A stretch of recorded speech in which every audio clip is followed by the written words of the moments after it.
veselu gadu plostot katru dienu, iedomājieties, 1 gadu pālī. Šodien biju sakopt sieviņas mašīnu, nomazgāju, samainīju riepas un salēju degvielas. Kā teikt, sievietēm tas nav jādara. Un pie manīm, kamēr es mazgāju mašīnu, pienāca cilvēks, viņš prasīja naudiņu. Esot ļoti sūdīgi, gribās uzlāpīties. Sākumā es pēc pieraduma, tā kā sabiedrība tiek audzināta, vai ne, ej prom, vai atrod darbu. Kā teikt, skatīties virspusē. Bet šajā reizē es uzdevu viņam dažus jautājumus, un dažu jautājumu laikā es noskaidroju, kāpēc viņš dzer. Viņš arī pats noskaidroja, kāpēc viņš dzer. Izrādās viņš arī mana vecumā, ap 45 gadiem, un viņu tēvs sitis ar lecamauklu regulāri, māte noniecinājusi, un visu to, viņā sēž tas milzīgais noniecinājums, un tad viņš arī, tad, kad viņš auga 90. gados, bija parasti tas kā teikt, ne šestaks tajos laikos, bet tas vājais, tas vājais. Un tas vājums izpaudās kautiņos. Viņš gāja, tā iekšēja agresija, viņš gāja tur kauties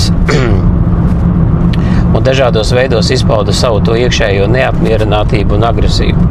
Tagad viņš dzer un katru dienu raud, jo tās emocijas nāk ārā, tie pārdzīvojumi nāk ārā. Un tad es, protams, viņam ieteicu pāris lietas, kas viņam būtu jādara.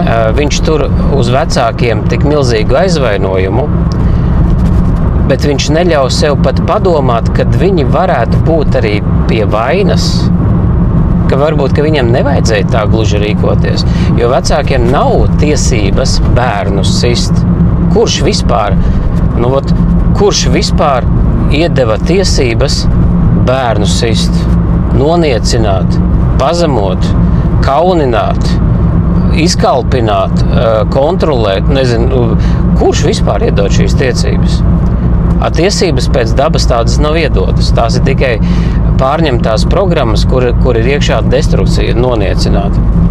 Un tad viņš sevī tur šīs emocijas, viņam sāp, jo šīs sāpes ir savijušās kopā ar šo te mammas mīlestību un respektu pret tēvu, vai ne?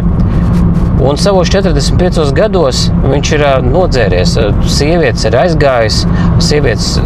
aizgājuši, un tas nav vienīgais stāsts.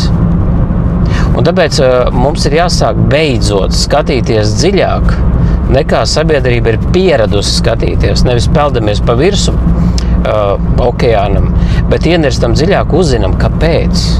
Tāpat arī mēs varam uzzināt, arī pajautāt bērniem, kāpēc to ar mani nerunā, jo vienmēr ir iemesls, kāpēc vienmēr bērns neatklājās vecākiem.